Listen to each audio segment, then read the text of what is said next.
मंत्रिपद नाकारल्यानं नाराज छगन भुजबळ आक्रमक झाल्याचं पाहायला मिळालं। मी तुमच्या हातातलं खेळणं आहे का असं म्हणत छगन भुजबळ संतापले। भुजबळ म्हणजे उठ उठ बस तर बस असा माणूस नाही असं भुजबळांनी ठणकावलंय। अजित पवार आमच्या पक्षाचे निर्णय घेतात, मंत्रिपद कोणी नाकारलं हे शोधावं लागेल। प्रश्न मंत्रिपदाचा नाही पण अवहेलना झाली अशी खंत छगन भुजबळ यांनी व्यक्त केली आहे। माझ्या मंत्रिपदासाठी फडणवीस आग्रही होते। मी लोकसभा मागितली, राज्यसभा मागितली, दिली नाही। उमेदवारी देतानाही वाट पाहावी लागली, यापुढे वाट पाहणार नाही अशी भूमिका भुजबळांनी मांडली आहे। कार्यकर्त्यांच्या मनात राग आणि निराशा आहे, पण कार्यकर्त्यांनी शांततेमध्ये भूमिका मांडावी, आक्रमक होऊन आंदोलन करू नये असं आवाहन छगन भुजबळांनी केलंय। उद्या सर्वांशी बोलून शांतपणे निर्णय घेणार असं भुजबळ म्हटलंय। अजित पवार सलग दुसऱ्या दिवशी अधिवेशनात गैरहजर असल्याचं पाहायला मिळालं। भुजबळांसह अन्य नेत्यांच्या गैरहजेरीच्या पार्श्वभूमीवर दादा अनुपस्थित असल्याचं कळतंय। एकीकडे छगन भुजबळ मंत्रिमंडळात स्थान न मिळाल्यानं नाराज असतानाच दुसरीकडे उपमुख्यमंत्री अजित पवार गेल्या 24 तासांपासून कुणालाच भेटले नसल्याची माहिती आहे। काल अधिवेशनाच्या पहिल्या दिवशी देखील अजित पवार सभागृहात उपस्थित राहिले नव्हते। नाशिकमध्ये भुजबळ समर्थकांकडून भुजबळ फान बाहेर होर्डिंग लावण्यात आलेले आहेत। साहेब आम्ही सदैव तुमच्या सोबत असा उल्लेख या होर्डिंगवर करण्यात आलेला आहे। होर्डिंगवरून पक्षाच्या चिन्हासह अजित पवारांचा फोटोही गायब आहे। भुजबळांना जरांगेंविरोधात टोकाची भूमिका घ्यायला लावली आणि आता त्यांना वाऱ्यावर सोडलं, त्यांचा पुरेपूर वापर केला असं म्हणत संजय राऊतांनी महायुतीवर टीका केली आहे। जरांगेंविरोधात टोकाची भूमिका घेताना भुजबळांच्या मागे अदृश्य शक्ती होती, जी शक्ती पक्ष फोडताना शिंदेंच्या मागे होती, तीच शक्ती भुजबळांच्या देखील मागे होती असा दावा संजय राऊतांनी केला। भुजबळांची मागणी रास्त आहे, त्यांना वापरून फेकणं चुकीचं अशी प्रतिक्रिया जितेंद्र आव्हाड यांनी दिली आहे। लढवई या नेत्याची कारकीर्द अशा प्रकारे कापण्याची गरज नसल्याचीही टीका त्यांनी केली। भुजबळांची नाराजी हा त्यांचा पक्षांतर्गत मुद्दा, भुजबळांबाबत मी बोलणं योग्य नाही, भुजबळांबाबतचा योग्य निर्णय अजित पवार घेतील अशी प्रतिक्रिया उदय सामंत यांनी दिली आहे। मंत्रिमंडळातून डावलल्यानं शिवसेनेचे आमदार प्रकाश सुर्वे नाराज आहेत। सुर्वे मंत्रिपदासाठी इच्छुक होते, मात्र मंत्रिपद न मिळाल्यानं सुर्वे नागपुरातील अधिवेशन अर्धवट सोडून मुंबईत परतले। मी काही नाराज नाही, मतदारसंघातील कामं करण्यासाठी परतलोय असं स्पष्टीकरण राष्ट्रवादीचे आमदार प्रकाश सोळंके यांनी दिलंय। अधिवेशनाच्या पहिल्याच दिवशी सोळंकेंनी नागपूरहून थेट माजलगाव गाठलं आणि त्यामुळे त्यांच्या नाराजीची चर्चा सुरू आहे। मंत्रिमंडळात स्थान न मिळाल्यानं शिवसेनेचे नेते तानाजी सावंत नाराज आहेत। दरम्यान नाराज सावंतांनी आपलं फेसबुक डीपी आणि कव्हर फोटो बदललेला आहे। शिवसेनेचं नाव आणि चिन्ह देखील हटवलंय। डीपी आणि कव्हर फोटोला फक्त बाळासाहेबांचा फोटो लावून तानाजी सावंत यांनी स्वतःचा शिवसैनिकाचा उल्लेख केलाय। रायगड जिल्ह्यामध्ये पुन्हा एकदा पालकमंत्रीपदावरून रस्सीखेच व्हायला सुरुवात झाली आहे। शिवसेना कार्यकर्त्यांनी भरत गोगावलेंना रायगडचं पालकमंत्री करा अशी मागणी करायला सुरुवात केली आहे। हिवाळी अधिवेशनाच्या दुसऱ्या दिवशी विरोधकांनी बीड आणि परभणीच्या घटनेवरून आंदोलन केलं। विधान भवनाच्या पायऱ्यांवर एकवटत बॅनर हातात घेत विरोधकांनी सरकार विरोधात घोषणाबाजी केली।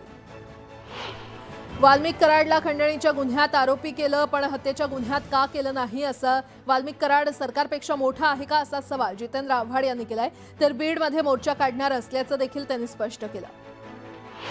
पोलिसांच्या मारहाणीत सोमनाथ सूर्यवंशीचा मृत्यू झाला। महिला आणि लहान मुलांनाही अमानुषपणे मारहाण करण्यात आली असा गंभीर आरोप विजय वडेट्टीवार यांनी केलाय। तर विरोधी पक्षाचं शिष्टमंडळ उद्या परभणीत जाणार असल्याचंही वडेट्टीवार म्हटलंय।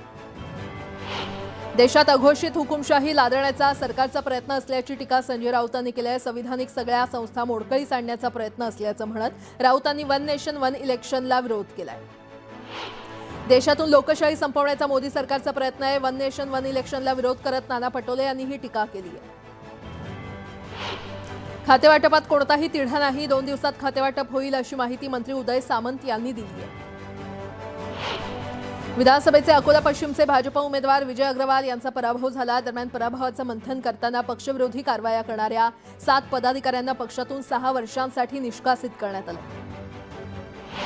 पंतप्रधान संग्रहालय आणि वाचनालय सोसायटीच्या एका सदस्यानं नेहरूंची पत्र परत करण्यासाठी राहुल गांधींना पत्र लिहिलंय। देशाचे पहिले पंतप्रधान पंडित जवाहरलाल नेहरू यांच्याशी संबंधित कागदपत्र परत द्यावी अशी मागणी पत्रातून करण्यात आली आहे।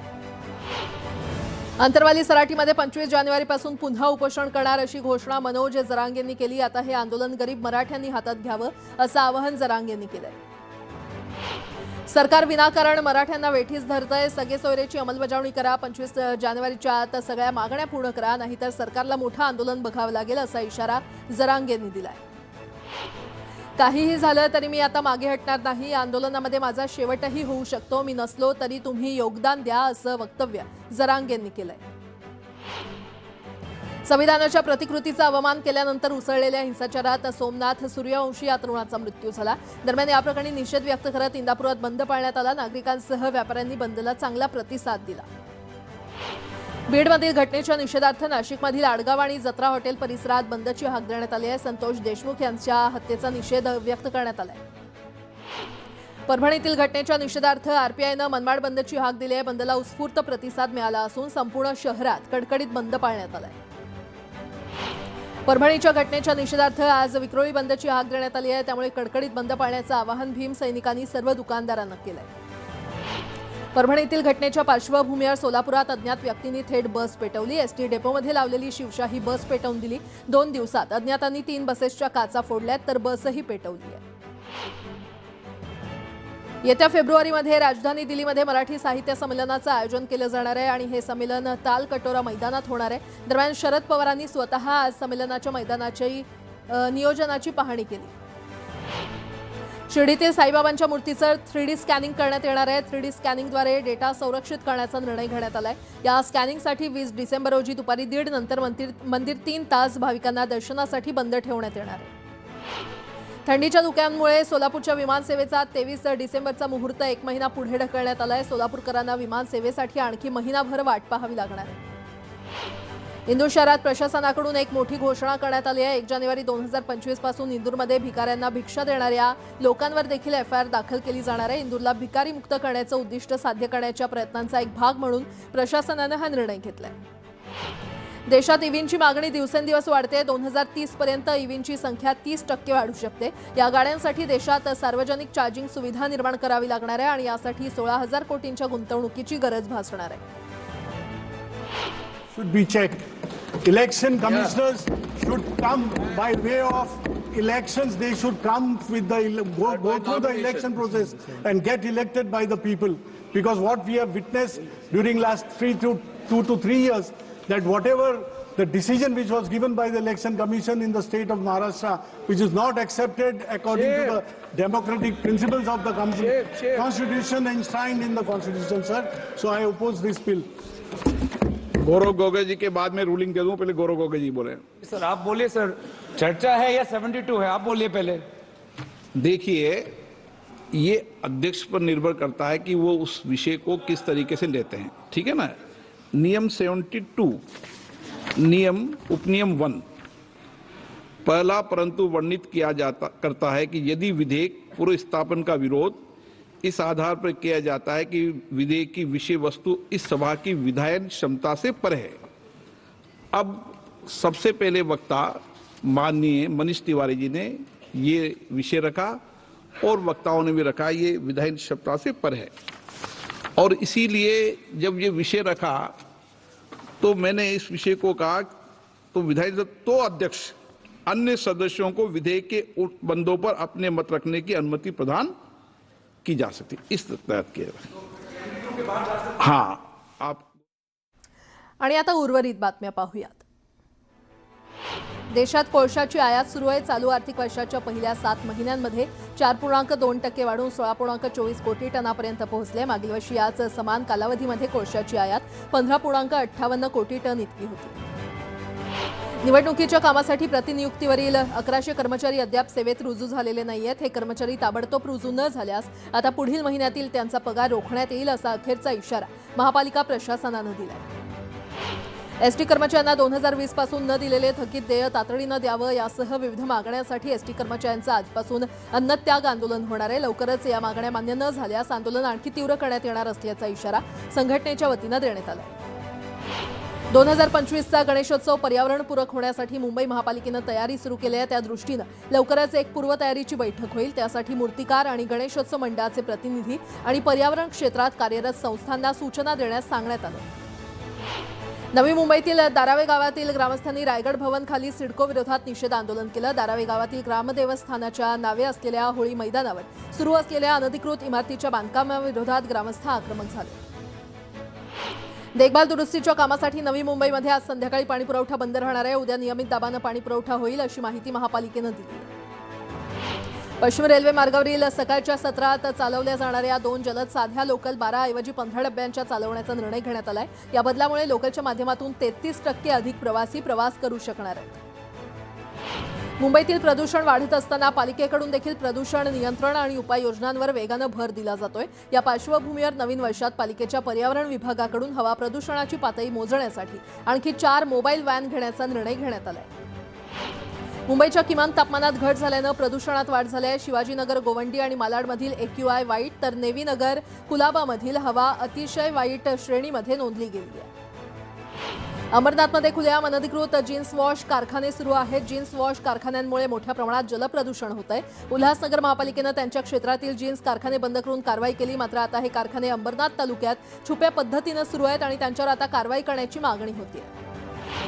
तंत्रज्ञानाचा कुंभमेळा असलेल्या IIT आणि मुंबईच्या टेकफेस्टला आजपासून सुरुवात होते. 3 दिवस तंत्रज्ञानातील विविध आविष्कारांसह नामवंतांची व्याख्यानांची मेजवानी विद्यार्थ्यांना मिळणार आहे.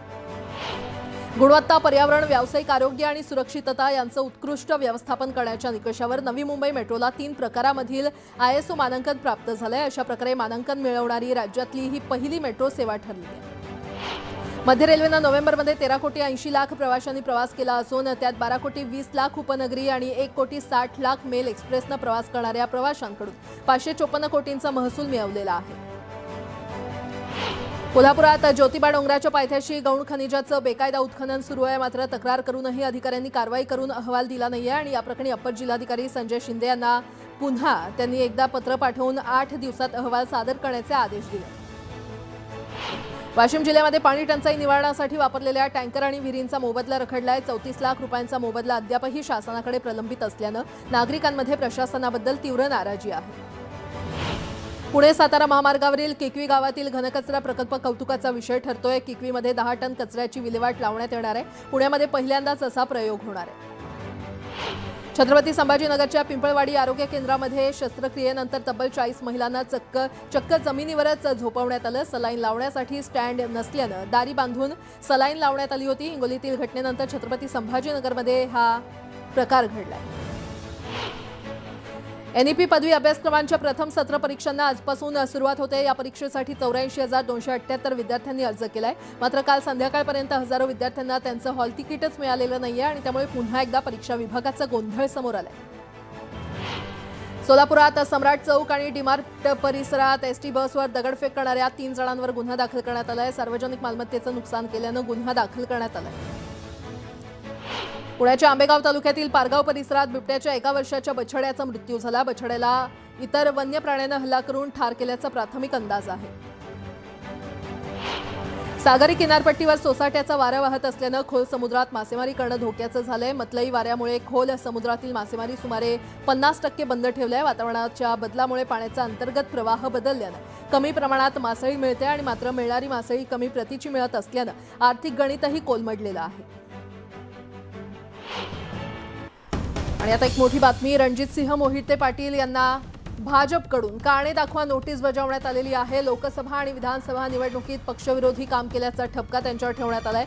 भाजपचे कार्यालय सचिवांकडून मोहिते पाटलांना यासंदर्भात नोटीस पाठवण्यात आली आहे. 7 दिवसात लेखी स्वरूपात स्पष्टीकरण देण्याचे आदेश या नोटीसमधून देण्यात आले.